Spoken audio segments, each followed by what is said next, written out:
Welcome to Rockstars, the podcast where high performance meets real life. I'm Brent Lang, joined by my wife, Jennifer Jones, and this is where we talk about rocks, rings, and everything in between. It's about chasing dreams and asking, why not me? And figuring out how to keep going when things get hard or hilarious. Sometimes it's just us talking curling, business, family, and parenting. Sometimes it's bigger conversations about success, pressure, and believing that anything is possible. We keep it honest, uplifting, and fun. We might even make you laugh. Because this is about the wins, the losses, and real life in between. Rocks, rings, real life. This is Rockstars.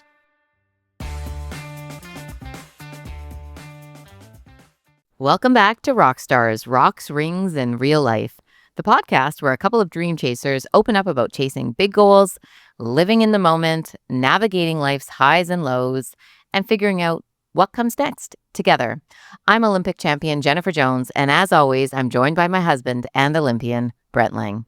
Brent, what are we diving into on today's episode? Well, I think first we should address before that where we're at. I think we're at a pretty cool spot. I mean, it's been a long time since the Maple Leafs won a Stanley Cup, but it happened right behind us. We're at Maple Leaf Gardens, the Mattamy Center, for the launch of the first ever Rock League. And we're about halfway through, and we thought we'd take advantage of being in a cool curling location and a historic hockey place, but this is going to be a historic curling place down the road, as this is where professional curling officially started. So you can see the venue behind us. So pretty excited to be here, and we're just kind of ramping up for, I think it's day 4 today, but Yeah, I think, or day 5? I don't know. It's once hard. You're here, it's all a bit of a blur, but everything's going great so far. So, but back to the podcast today. It's kind of like a full-on Rockstar rapid fire episode without being that, because we've received one question a million different ways, and the basis of it is, how do we manage it all? How do we balance it all? What does a day in your life or a week in your life look like? So that's what we're going to be answering today. But of course, we want to thank everybody for listening first. A shout out to our listeners. If you're loving the show, hit that subscribe button on YouTube, leave us a review, follow us on our socials at RockstarsCurl on Instagram and on X, and at BLang99 on X, and at JJonesCurl on Insta.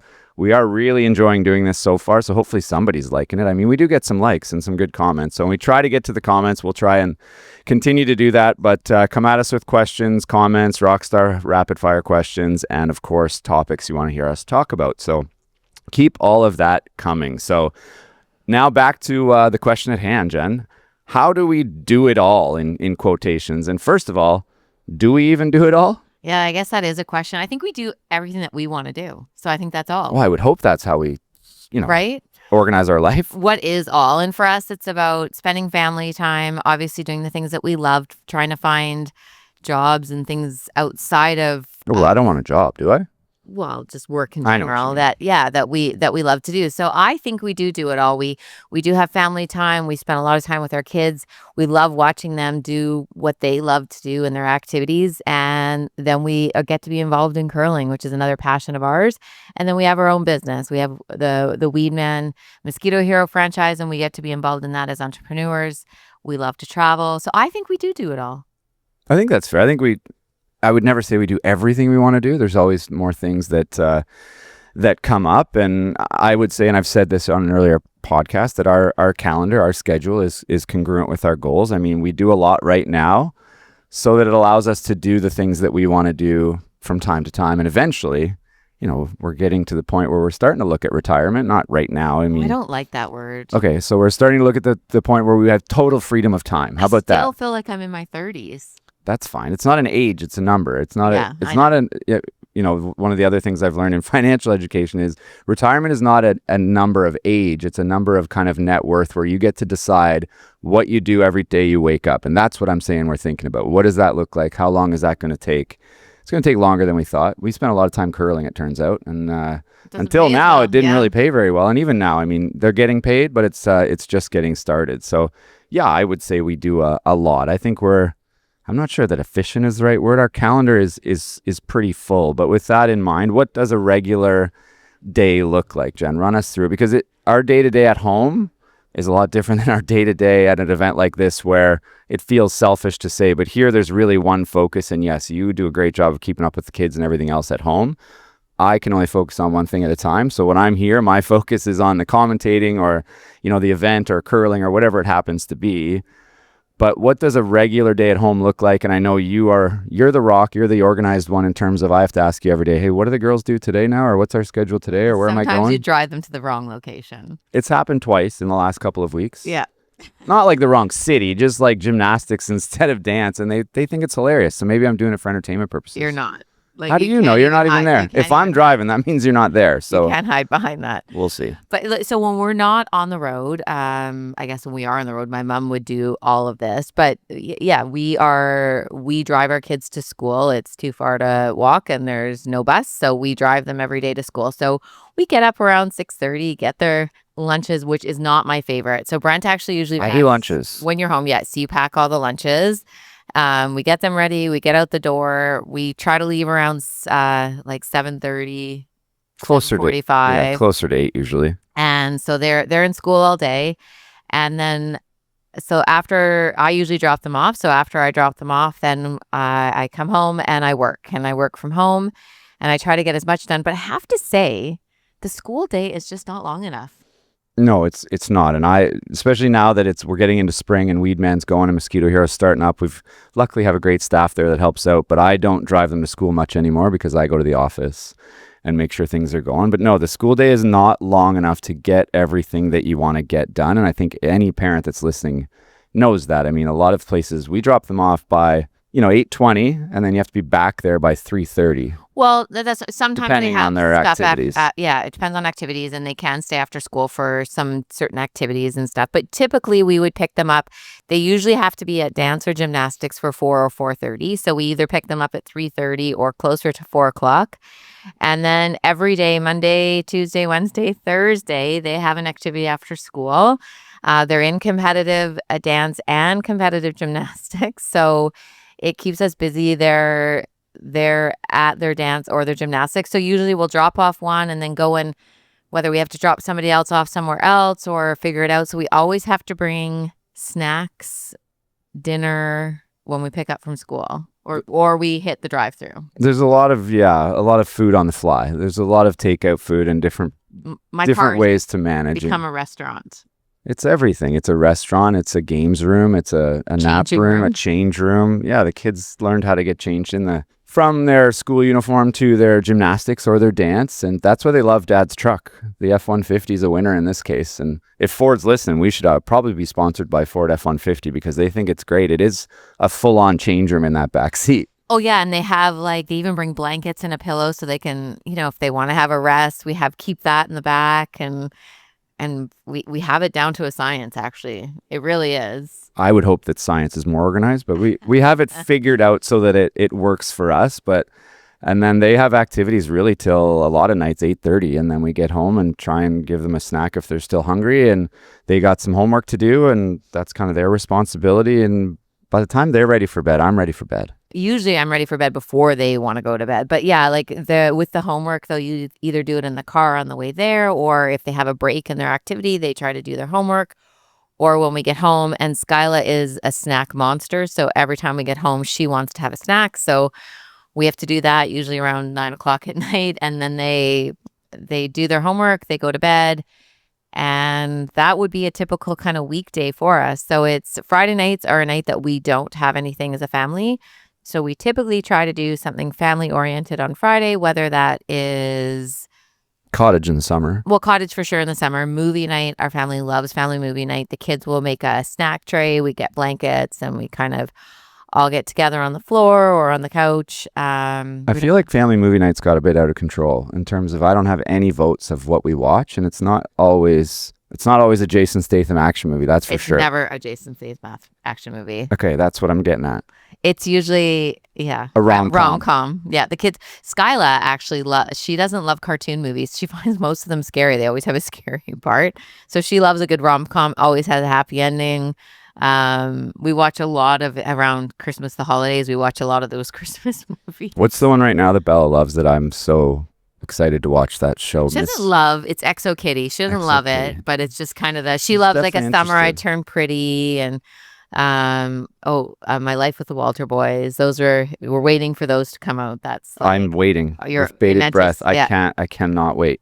you like them secretly. And do things change for us? Obviously we travel a lot, and when we do travel especially for curling, for commentating, sometimes it's a week long. This year we both did a bunch of commentating, you on Sportsnet and me for Rock Channel at the Grand Slams. I left earlier. I had to leave usually Sundays because it starts Mondays on Rock Channel because they don't miss a game, which is pretty cool.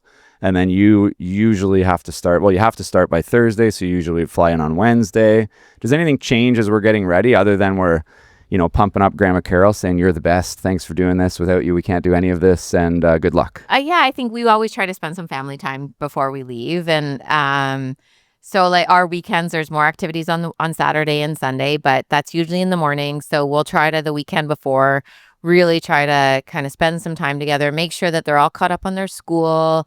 I always try to make sure all the laundry is done so that when my mom flies in, even though I know she would do it because she's a superstar, that she has one less thing to worry about. But she does so Grandma Carol does fly in from Winnipeg. So she flies in every event that we're away. And sometimes she'll stay in between events if they're back to back. But she's the true rock star, actually. Yeah, no question. Back to the laundry. Did anybody get in trouble this week for stealing your laundry machine? Yes. Who was it? So I do 90% of the laundry, and I'll even do your laundry. Like you'll do your own, but if I'm doing laundry, but I have a plan. I have a system. I was going away, and then all of a sudden you throw your load of laundry in and you take up all the hanging space. Well, the magic stopped. Normally I have this magic basket where I just put my stuff in there and then the stuff ends up folded on my bed, but it wasn't working and I needed some stuff, so I had to go figure it out. Oh yeah, the laundry fairy. Yeah, I actually don't mind doing laundry, so I'm not complaining about it. But I was a little irritated. I even put it, and I knew, so I put it on I didn't know there was a 15-minute wash cycle. I'm like, I don't even care how clean these are. They need a little spruce. So 15 minutes, but you walked in, it had been on for a minute, and it's like, oh, I was just gonna do laundry. Why didn't you mention you needed laundry? And I'm like, wow. Well, and it's more you hang all the stuff, and we have limited hanging space, and all the stuff I need to do is hang. So then it put me in a laundry bind. So, I have a system and I have a plan. And then I ended up having to hang laundry all over the house because you took all the prime location for your laundry. If you had just told me, I could have made a plan. Leading into packing, right? And packing day, morning. Sometimes it's 20 minutes. Sometimes it's a 2-day process where you have other stuff going on. And this was getting down to it. We're packing for Rock League, the launch of professional curling. And, you're in the booth and need some fancy stuff. And I wasn't sure what I was in for with this week. We're calling it a play coordinator because I don't want to be an official. I know you don't. I don't love that. They made me wear a referee shirt this week. I hear we're getting an upgrade though. Thank God. Looked like a Foot Locker guy. Never wanted to work at Foot Locker. No offense to people at Foot Locker. Just wasn't in wasn't on my dreams and goals list, believe it or not. No, well, yeah. Things change though. Things change. But another question that always comes in or comes up, even just talking to friends, how do you manage the business while also traveling for curling and other things? And I think it's the same answer for everything. Everybody talks about it takes a village. You need good people in your life that are willing to help out. And, Grandma Carol does that at home. We have great staff at Weedman in the office. Amanda's probably the one who does the most. And then as we predicted when we bought the business from mom and dad still shows up, and which is amazing. He says he's happy to do it. And then every now and again, he just reminds me how much he's doing just to remind me. And it's like, yeah, I know. Thank you, Dad. And we're super appreciative. But he does keep the lights on. And I mean, after whatever it's been, 1982 till 2 years ago when they sold us the business, that's a tough habit to break. So George still shows up and pays the bills, and keeps the lights on and is a good sounding board for us and for Amanda and the rest of the staff. But it is. And we plan our life that way too. We've told all of our staff at work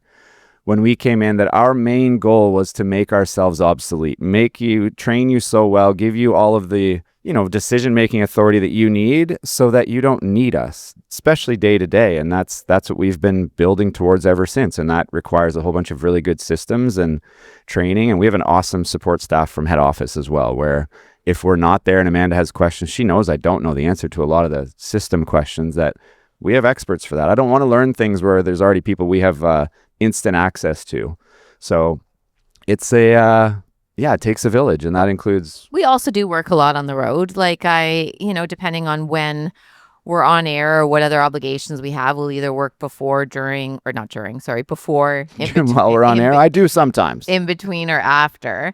So we do have that ability. I always check in with the girls in the morning. I try to check in before they go to school, and I usually try to call right when they're driving to their activity after school, just to see how their day went. That's actually my favorite time of day. I love picking up because you can hear about their day, and you can. So I try to check in then, and I usually try to check in around bedtime to see, just to say goodnight and to see how things are going. So we do manage it all. I find when we're away, it feels very, very busy, just trying to work in what we're doing, trying to manage all of our outside stuff outside of work, and then also parent as well while we're away. Even though my mom is incredible and does everything that the girls need, they get so excited when Grandma Carol's coming that it actually makes it feel a lot easier when we go away.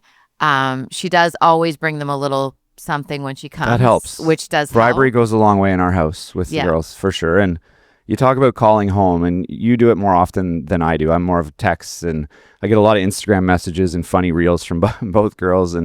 But I'll tell you, when I'm home and you're away, those calls are great, but I'm always a little bit nervous when you call, because I know that I'm maybe not as good at the homework stuff and keeping the girls really on track. And you don't care if they do their homework, which it's care is a fine. strong word. Care is a strong word. I don't really want to help them with their homework all that much, and that's not true. I don't mind some of it, but some of it, like the book reports and stuff, it's like, well, Mom sits down and helps us, and gives us a few ideas and helps us, brainstorm. And I'm like, oh, I'm done school. Like math is fine. I don't really do very much with their homework. Well, you kind of facilitate. You don't? No. You just sit there to avoid me? Yeah. Oh. No, I don't. They actually take care of most of that themselves. So I don't really, that's one thing that they're amazing at. I don't even have to follow up. They just kind of stay on top of it. But I will ask them if they have homework. Yeah, maybe that's what I don't do. Yeah, that's where your flaw Maybe is. your question is, do you have homework? My question is, you don't have homework, right? Right. See, it's phrased different.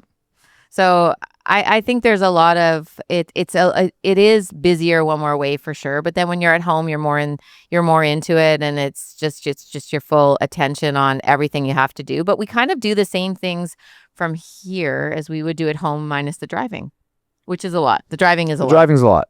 Yeah, with the school's 25 minutes away, and then from school to activities is 15, 20 minutes. And yeah, we just live in a place, and I know this was a big adjustment for you. We live just outside of Barrie, and before that we lived in Horseshoe Valley. And I've always grown up in a place where driving is just part of it. And it doesn't matter, distance is measured in time when you're a small town boy. I don't know if that's the same around the world, but it's not, it's 25 kilometers. It's like, no, how long does it take to get there?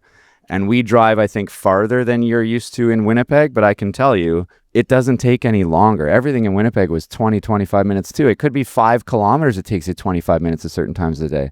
Whoever is going to be the first to bring highways to Manitoba is going to be rich. There's really no highways. There's highways. They don't work. There's the perimeter highway. Yeah, but that doesn't go anywhere. It goes around the city. What about when you got to get in the city? There's highways. You just miss them. That's where the people are parked on the side of the street. Yeah. But anyway, that's just part and parcel of, I think, living where we live. Is it's an automobile dependent place. We don't have, there's buses and stuff in town, but there's not really reliable public transit, and the school our kids go to doesn't have bus. No, so it is a lot of driving. I remember when I first moved to Ontario, you told me your parents live close, and I was thinking they lived down the street, and it was... Well, from Horseshoe Valley, they're like 25 minutes, but it's probably, I don't know, 50 kilometers, 40 kilometers, something like that. Yeah. It's highway driving, but it's easy. You're north of the city, and that's the other thing is there's not a lot of traffic where we live, but to get to the other end of Barrie's getting busier and busier. So I haven't mentioned this. I'm going to mention it now. I think we need to get out of there. It's too busy. Too busy for you? Yeah, it's starting to make me nervous. Okay. I don't really like that many people around, if I'm being honest. But all of that to say, it takes a lot of scheduling. We still use a paper calendar. I was talking to a friend yesterday and saying, we still use paper calendars. We write it out. We want to see the full month. And he said, yeah, me too. It was Craig, same age, same generation, same era. I just like to see it. I use my phone calendar probably a little bit more than you do for some things, especially meetings. But in terms of our life, it still goes on a paper calendar. Well, yeah. And then I've had a major issue with my phone this week. Like it wouldn't turn on issue. And I thought, what if I just had all of my stuff in my phone? Yeah, it's See, in the that's what cloud. I don't know what the cloud is, but it's in there. it was. It was an emergency. I had to get a new phone because you realize how much of your life is in your phone, and we're on the road. The kids text me, they message me, and my phone didn't work. So what do you do? You have to go get a new phone, and that's what I was encouraging you to do, because it's too much. We're super relying on those, but yeah, we the paper calendar, it seems to work for us. We do get a lot in a week. I know for me, and I don't like the word busy, we've been over that, but when I do have some free time at home, it feels kind of strange. Yeah, we don't have a lot of downtime. And I think but in the summer we do. In the summer we try not to book too many things, and we really try to like have that quiet time. We love spending time with friends. That's not too many things. That's what we love to do. It's just try not to have too many commitments where the kids have to be certain places on certain days too many times. We do try to take a little bit of a breath because we don't have that much free time. But when we're sitting at home on a Sunday afternoon, it feels weird. It does. It feels like I should be doing something to accomplish something. And yeah, and especially if you're away and the girls are at, say, gymnastics or something, and I feel like I'm semi caught up on the things I need to be caught up on, I'm like what do I do now? We usually have a nap.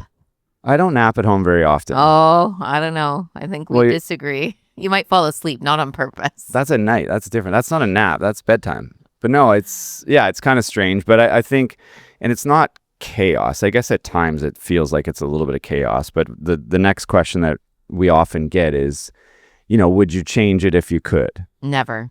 I love it. I love all the experience the kids are getting in their life. I love that they're passionate and committed, and they're finding ways to be a part of a team and working together. I feel like they become very good at time management. Even Skyla, she was very busy, and so she asked her teacher if she could stay in at recess to make sure she could catch up on her, or to get ahead on her work, because she knew she was going to have a busy weekend, and she took the initiative to do that. And I thought, she's grade 4. It's a pretty great thing. She loves her dance. She loves all of those things, and she doesn't want to lose that. So she's found ways. And because of our life and because of all of our travel, I love that they're in activities. It gets them those opportunities. They can experience things even when we're away. And it's kind of the whole evening. So it allows, when my mom's watching them, she can drop them off at their activity and do grocery shopping, or just have a minute again without having to parent the children. But so I wouldn't change anything. I love how full our life is. I love all the experiences. Maybe the only thing I would change is we have moved a lot, and we talk about this. And now we're trying to find a home, and I miss. My parents never moved. I never moved my entire life until I moved out of their home. I had my same bedroom, my same everything my whole life, and that's one thing. I mean, our kids are pretty versatile, but that's the only thing that I would just want to be grounded a little bit more. Yeah, that's a topic that comes up. Yeah. And we know we don't always fix the problem. Sometimes we fix the blame. We've definitely fixed where the blame lies. It's the guy in the blue shirt. If you're not watching on YouTube, that's me. But it goes back to that old, I don't know, I'm sure Skyla sent you it as well. Somebody, on Instagram, it says, "Where's your favorite place?" And it says, "Well, I don't have a favorite place. My favorite place is wherever I am with my favorite people." And that's, to me, that's what home is, wherever we go. And I know we don't, we're currently renting, and I don't know, kind of luckily, real estate seems to be going the wrong direction, but that's something that it's on the radar. It's on the radar. And, with everything else going on, it's maybe, I wouldn't say it's on the back burner, but it's not on the front one either. Especially that Jenny Lou, who and me, loves to have her Christmas set up and, all the decorations, but then you buy certain things and it doesn't work in a different house. And I just really... Hey, Seuss. I mean, these are the problems we have. So we're asking if we want to change things.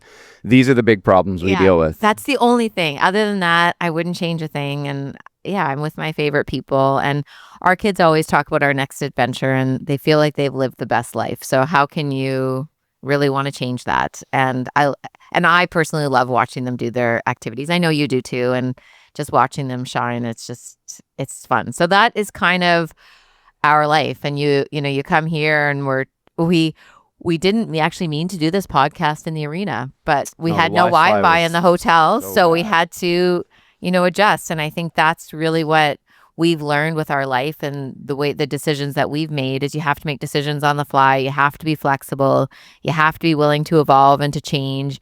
And so as a result, I think it's allowed us to max out on life and really see different perspectives. So I wouldn't, long story or a long answer, I wouldn't change anything except for the house. Yeah, and I mean, short answer from me, it's pretty typical. We've designed this life this way on purpose. Like, I don't think that anybody's coming to save us to tell us this is how you have to live your life and this is what you have to do. I still believe that it's up to you, and whatever you want in life, you can get it, but that doesn't mean it's easy. So our life, is it perfect? No, but it's on purpose, I think. And I used to laugh, but if you surveyed all the people, if you went out and walked the street, out here on Carlton Street in Toronto, and you said, are you living the life you want to live? I think a lot of people would say no. And I feel fortunate that we are. And some of that's luck, but some of that's decisions. And the decisions we've made have got us to where we're at. And I think we live a life by design. It's not perfect. There's still things we're trying to accomplish and things we're trying to get to. Mostly freedom of time, because that's the only thing that really matters when you run out of it. So we're trying to get to a place where we get to do the things we want. And, we get to travel a lot, already get to do a lot of those great things. But would I change a thing? Yeah, there's some little things, but I wouldn't change the direction. I wouldn't change the overall lifestyle that we get to live and that we've shown our kids. So, but I think that kind of covers a day in the life, a week in the life. It's action packed, but it's doable. We make it work the best we can. And so now it's time for some Rockstar rapid fire questions. This one came in for Jennifer. It's I think it kind of affects me, but what does the future hold for Team Jones Lang in mixed doubles? This must be coming in from Vancouver. The name didn't make sense on social media, so I didn't even want to guess. It was one of those weird handles. But yeah, what does the future hold for Team Jones Lang in mixed doubles? And follow up, is there any chance of a curling comeback in the women's game for Jennifer? Oh boy. Whew, good question. Mixed doubles, it's kind of probably different for both of us. When I'm on the ice, I think you're the same that way. When I'm on the ice, I love it, and I love that we get to do it together. It's something that we can go away and have some just us time. As much as we travel and work together a lot, we don't have a lot of time, just the two of us. So that's one thing I love about mixed doubles. I still feel like we can play at the top level, but I feel like we may be taking a little bit of a break from that. I feel like it. You don't take a break at our age. No, I know. It's called something different. Well, I like to call it a break because I don't like retirement. Right. So I feel like you don't want to do it anymore. This is a question for you. You don't have to tell people what you think I think. You could just ask me. Yeah. So what do you want to do? Yeah, I'm done. Yeah, that's what I figured. So no, there's too many other things. It's not that I'm done with curling. Everything you said, I agree with. I still love it. You don't like sweeping anymore. I never liked sweeping. I mean, it's fun to sweep, have a great sweep and make a great shot. That's still fun, but I don't prepare myself to sweep anymore. So yeah, it's worse than it's ever been. It turns out getting older and not working out, it makes a difference. Yeah. Imagine. And as far as a comeback in the 4-person game, no, I don't believe so. Oh, I wasn't sure of that answer actually when I read that question. I had a couple of moments, especially here actually at Rock League. I was like, oh, I'd really love to be on the ice. And, if I had, I never like to say no, like never. I don't believe in you never. It's not impossible. It's never impossible, but I don't believe. I'm very satisfied with where I left the game and what I'm doing now, but. So there's no plans in place right now? No, but never say never, but I really don't think so. Okay. Yeah. Yeah, I think that's accurate. Okay. So now a question for you. What's your favorite part of Rock League so far? That's a good question. There's been a lot, but to me, I've always loved team dynamics, and I was really excited to come in and see, 6 GMs, 6 franchises. How do you handle all of these personalities? Some are stronger than others. I don't have to necessarily name names. I think people know what, skips in general, not all of them, but, especially really well established skips have their own ideas, and they're used to really, in a lot of cases, running their own team. And that's different here. And curling in general is not one that, especially in Canada, where the coach has had a lot of power. And this week, I think it's interesting. I think the GM role was designed to have that decision-making ability, but I think it still feels uncomfortable for the GMs because it's not normal. And because of that, watching some of how the teams are interacting has been really interesting because I think it needs some fine-tuning. And expectations are a big part of that. I don't think that people came in knowing what to expect. I think a lot of the players came in to think, hey, this is going to just be pretty easy. And here's what the other thing, that's one, and 1A is, I love how much they still hate losing. And you can pretend like they don't care, but we're behind the scenes. I've been on the ice for every game, every shot with Craig. People are getting angry that they're not getting the results they want, and that's fun to see because it's competitive. And this is not life or death, but it's real competitive curling like you would see anywhere else, and it's only ramping up as we get closer to crowning the first ever event champion. So that's what I've loved so far. Yeah, and I love that too. You can really see, I think in the future, you're going to see the GMs take a bigger role, and some of them are, and see how that works. But what I love, I guess it wasn't really my question. It doesn't say Jennifer. But what I love is the fast pace. I feel like the games, I love the time. It feels like the games are going really quick. And then with the no touching of the guards, there's been so many rocks in play, so many interesting ends, big scoring ends, back and forth. You never know until it's over. So I just love how quick it is and how entertaining it is. It's again, like I said, this is one of the first weeks where I just want to be out on the ice. It looks like so much fun. It does look, this week I'm a little envious for a lot. Yeah. Yeah, that's fair to say. But I think that kind of wraps it up. So thank you everyone for tuning in. Keep rocking the chaos, chasing adventures, loving the ride, and never stop dreaming. We will see you next time on Rockstars.